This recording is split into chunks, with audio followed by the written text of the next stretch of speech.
Welcome to the Art of Balancing It All podcast, a podcast where we get real about the struggles of trying to balance it all from love, family, self-care, career, and entrepreneurship.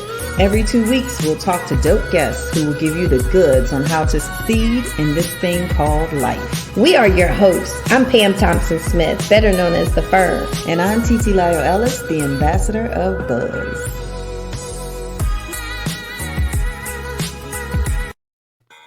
Hey, welcome.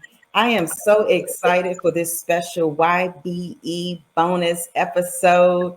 I have known this young lady for some time. She is a light, and I'm so excited for her to be able to come on for this Year of the Black Entrepreneur bonus episode. I am not going to try to introduce her. I'm going to let Dava Greely introduce herself. So welcome to the show, Dava. How are you? I'm great, TT. How are you? I am great. I'm great. It's a beautiful day, regardless of whether the sun is out. I'm so grateful to be here. My name is Dava Greely, and I am the founder and CEO of Greely Global Enterprise. And like you mentioned earlier, we've known each other for some time, and we actually met each other through Ryan Ray when he hosted the Easy Entrepreneurial Development Program. Yes. So to be in this moment with you right now it's surreal. It's divine. It is. And also, I know for you, this is one of those things that you're growing to. And we're about to talk about exactly how you are growing. So let's start off with telling people, what exactly is Greely Global Enterprise? Tell us what that is, what the background is, what the mission of it is. So Greely Global Enterprise is actually my umbrella company. I have a nonprofit that serves youth and families in the foster care system. And I also do work as a life coach. And so Greely Global Enterprise is the umbrella company because I feel like my mission is so big. But what I really, really want to talk about today is the nonprofit, because it's been a long time coming, and it feels like this is what I was preserved for. I love that, preserved for. So let's talk about it. Preserving is a process, right? So let's talk about that process that got you to this nonprofit. Let's talk a little bit about your upbringing and how that has helped you to get to where you are with your nonprofit today. So first and foremost, West Side. I was born West. Don't let me throw. I'm not going to throw up gang signs. But West Side. Almost did. So I was born in East Oakland, California, in the '80s. And I was born to crack addicts and was born an addict myself. And I entered the foster care system as an infant, very, very early on. And it wasn't just my parents who were in that lifestyle and dealing with those demons. And so I had some type of a relationship with my biological family. It was like very touch and go, but I was mostly in foster care, and I did get adopted, and so I aged out at 18. Yeah, I mean, it was rough. It was. I can imagine. So talk to us. So we all have in our heads an idea of foster care. We all have in our heads an idea of what comes of a child who is born with an addiction.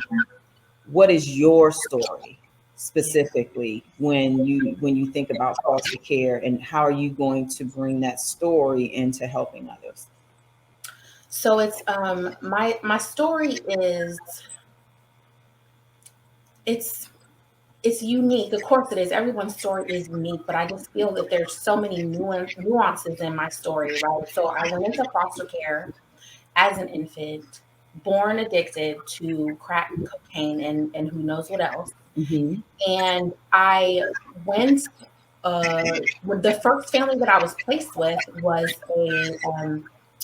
middle class Caucasian family. Mm. And so we developed a bond. They bonded with me and I with them. And so I actually ended up staying with the same foster family my entire life, from infancy until 18.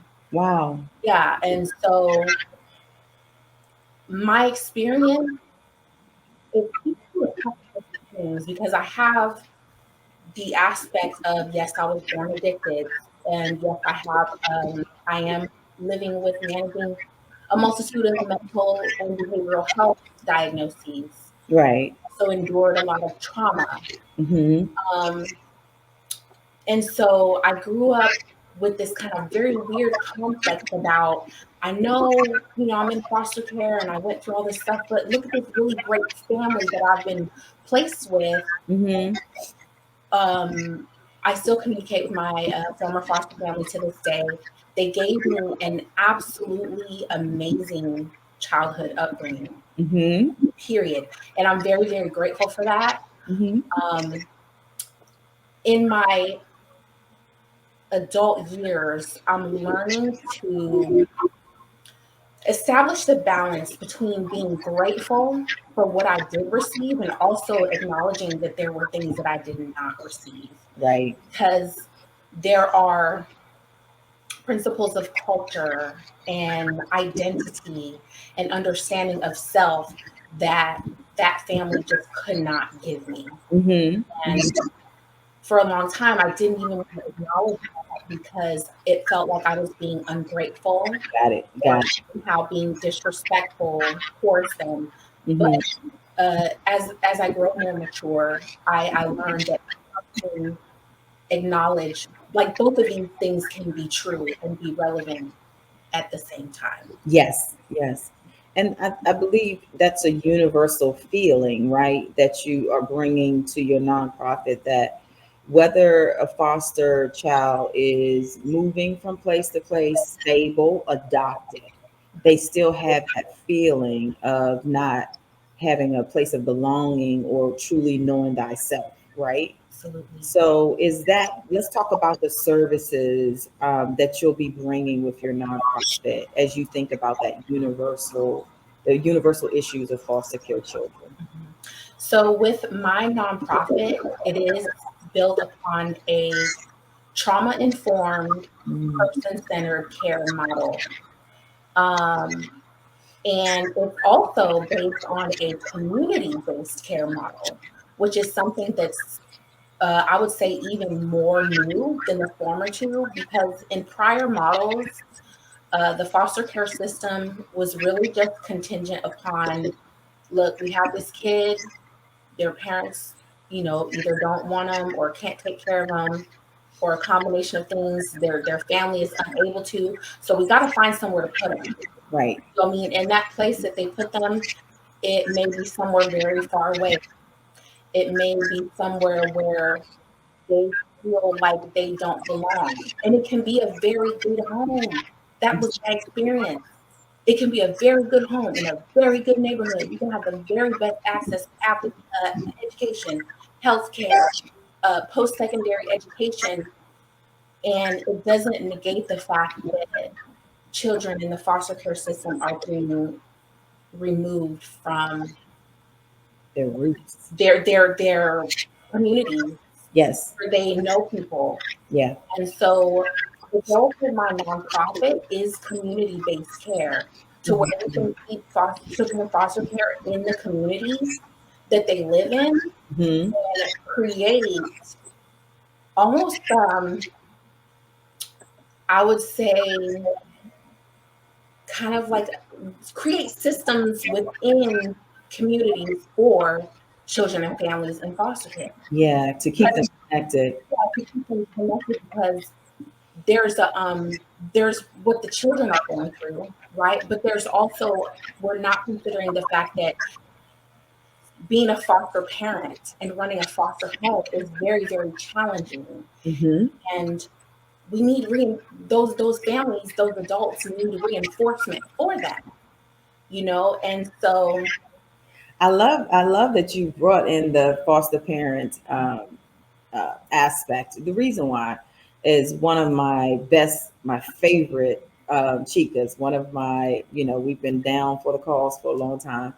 She has fostered her three nieces. And even with it being her nieces, you're right, she is facing a life change. She has to consider all of these. Now she has five girls that she's considering, different personalities, different experiences, all those different things. So yes, foster parents definitely need some aspect of support for So sure. so that like those like the system can be maintained. Mm-hmm. The former model was so isolating, not only for the child, Yes. but for the foster family. And also because in my growth as an entrepreneur is learning, it's like, okay, these really cool concepts and I'm gathering ideas and I'm building what I want to do. But where do I notice any gaps? You know, Yes. and so for me, in combination with the trauma-based care, with community-based care, I'm really looking also at helping the parents, Mm-hmm. right? Because in a lot of situations, it may not necessarily be that the parents don't want their children, they're just struggling, and families are struggling. So I would really like my model to like to have it really be about the whole, about the community. Yes, we're making sure that children are raised safely. We're making sure that foster parents are supported in their mission, but Mm-hmm. also making it possible for parents who do want to recover, who Right. do want to learn how to adult, as Yes. it said today, and Yes. how to be responsible, how to heal. Because the trauma doesn't happen in a vacuum. Yes. And that's what it took for me in my adult years to understand that I didn't go into foster care because of something that I did. Mm-hmm. And I carried as a young person a lot of guilt Mm-hmm. because that was my psychology at the time, thinking that, um, when I was really small, it was like, oh, I must have been a bad baby, or maybe I cried too much, or stuff like that. Then when it was older, it became this thing like, why couldn't my parents, like, why wasn't I more important than the drugs to my Mm-hmm. parents? It just, Yes. there's just so much that goes into it. But the point that I'm trying to make is that I would really love my model to also center uh, generational healing, Yes. just for biological families as well, so that hopefully they don't have to go from wherever they entered and be at 18. Yes. Like I want to be proactive. Mm-hmm. And I feel like the community-based care model is the best way to do that. It is. It And is. for whatever reason we can't, I still also want to have initiatives for children for youth who do age out of the system, so that they don't just go out there and they're left to the wolves. And that's part of what a community-based care model builds, because it's like, I know you're 18 and I know that we need to help you be independent, but that doesn't mean that you're displaced. Yes. Because that was a huge part of like the period after I turned 18. I did go directly to college, but I mean, I don't know if I'm allowed to cuss on your show, so I'm not gonna. I started screwing up. Yeah. Even though I'd had an amazing upbringing. I mean, I graduated at the top of my high school class. I Mm-hmm. went straight to college. I went in as an English major, and then I Mm-hmm. get out into the world, and I'm away from my foster family, the only family I'd ever known, Mm-hmm. somewhere else, and I found myself doing things to fill void. Yeah. With foster care children, they have some of the highest rates for, first of all, mental and behavioral health issues, teen pregnancy, Mm-hmm. crime, homelessness. And even though all of those things didn't happen right away for me, I experienced every one of those things some of it up until the very recent past. Wow. So sometimes it take a while to catch up to you. But without that sense of identity, that sense of self, and that sense of belonging to a community, I don't think I would have went through any of that. Period. Got it. So there's a mental health aspect to it. There's a support aspect to it.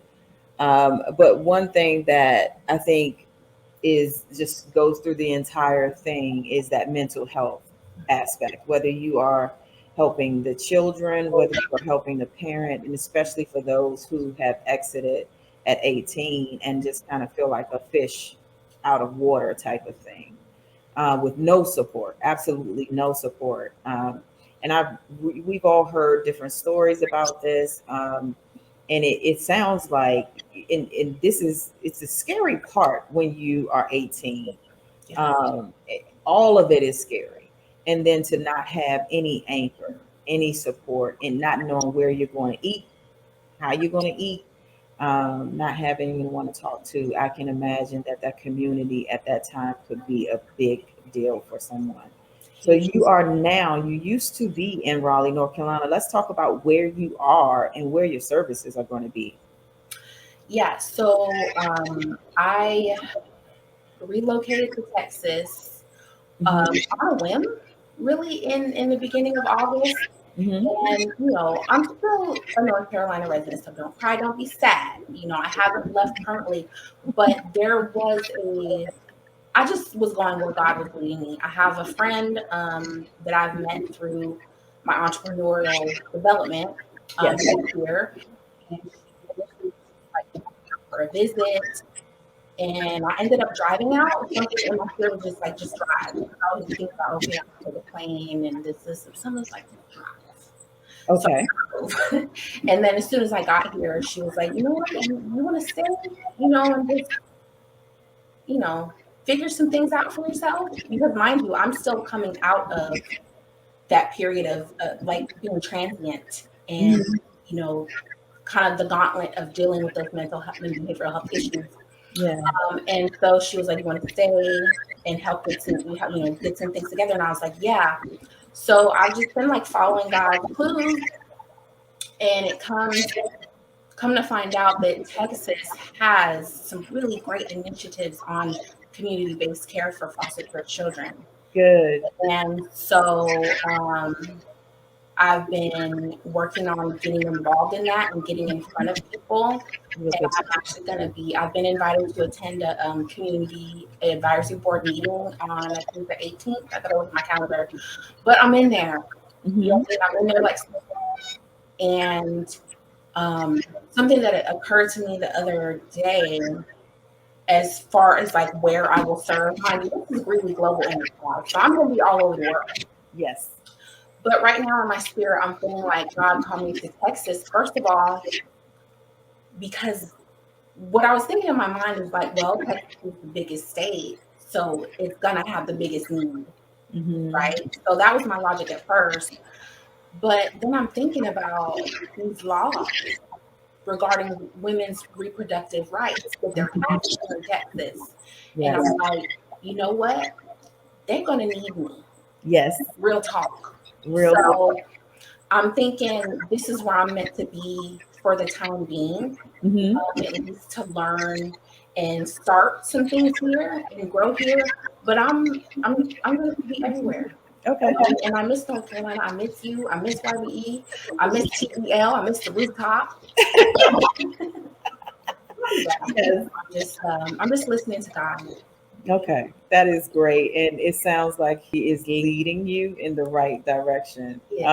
And I'm so proud of that. I really am proud of that. I have never followed him and ended up in a bad place. Exactly. That everybody watching this can say that. Exactly. His stats are good. Immaculate. But yeah, and that's one of those things on my journey that I would love to talk about just for a moment. The fact that in that time of what some would call the dark night of the soul, I was separate from God. You know what I mean? And I'm not ashamed of that, because it allowed me to be learn so much and grow so much. Mhm. And that when I talked at the beginning about preservation, there are things that I've been through from the beginning, but particularly in this past 10 years or so, that to me, now that I'm edging towards the other side, are just like, what? Like I went through that, but I'm okay. Yes. And I'm unscathed. Yes. I'm crazy. Don't get me wrong. I'm crazy, but I'm okay with that. I'm crazy in the best way. And I just, Yeah. when I was ready to turn back towards God, God was there. And I've just been listening and following. Sometimes I do get stubborn and I get anxious because it is a huge mission. But I understand now that this is what God designed me for. Mhm. I was able to endure all of the things that I did because of the God in me. Mm-hmm. Mm-hmm. I always try to tell people the more nervous you feel, the more your stomach crunches up, the more your eyes water. Oh, that's when some good things. The more your teeth tighten up. Oh yes, yes, that's when the good. And the goody good is coming. If you can work through that, that's when the goody good is coming. But too many people turn back. But it's those that endure. Yeah. Yes, indeed. So I am so excited for you. One thing I want to make sure we make clear is how can someone support Dava on this mission to help foster children and foster parents and build this community-based service? Yeah. So the best way that you can help me right now is to help me in terms of knowledge. If you have knowledge about how to start like really like get them off the ground, if you know people that I can get in front of in Mhm. terms of these initiatives, I'm brand new to all of this, Yes. right? So any help that anyone can give in terms of information, uh, Making calls. yeah, like making calls, how I can set foundations, because I want this thing to last. Yes. I don't want to do it shoddy, Yes. and so I need all of the support, all the knowledge, encouragement, connections, Mhm. anything that I can get. And so anything that's on your heart to put forward, I'm just open, I because love that. it's a community-based care model. And so, man, we need the community. It's all of us, Okay. and yeah, so you can hop in my inbox and I would love to connect. All right. So let's give them that inbox so that everyone can reach out. Mhm. So you can find me on Facebook, Dava Greely. You can also email me, dava@greely-global.com. Beautiful, beautiful. Okay, so the Art of Balancing It All audience, YBE, it's time to come together to support Dava as she supports the foster care system, those in the foster care system. If you are in Raleigh, North Carolina, or if you are in Montgomery, Texas, especially if you are in Montgomery, Texas, and you know someone who can help this initiative grow and have its wings, then please reach out to Dava. And also, I will be posting this information on our website, The Art of Balancing It All, so that you can just be a click away from emailing her. We appreciate your time. I'm loving the glow. I can see the growth. I continue to be proud of you and I pray for your continued success. I cannot wait to see the impact that you will have on others. Thank you so much for coming, David. Thank you for having me, TT. Stay blessed. Thank you. Bye.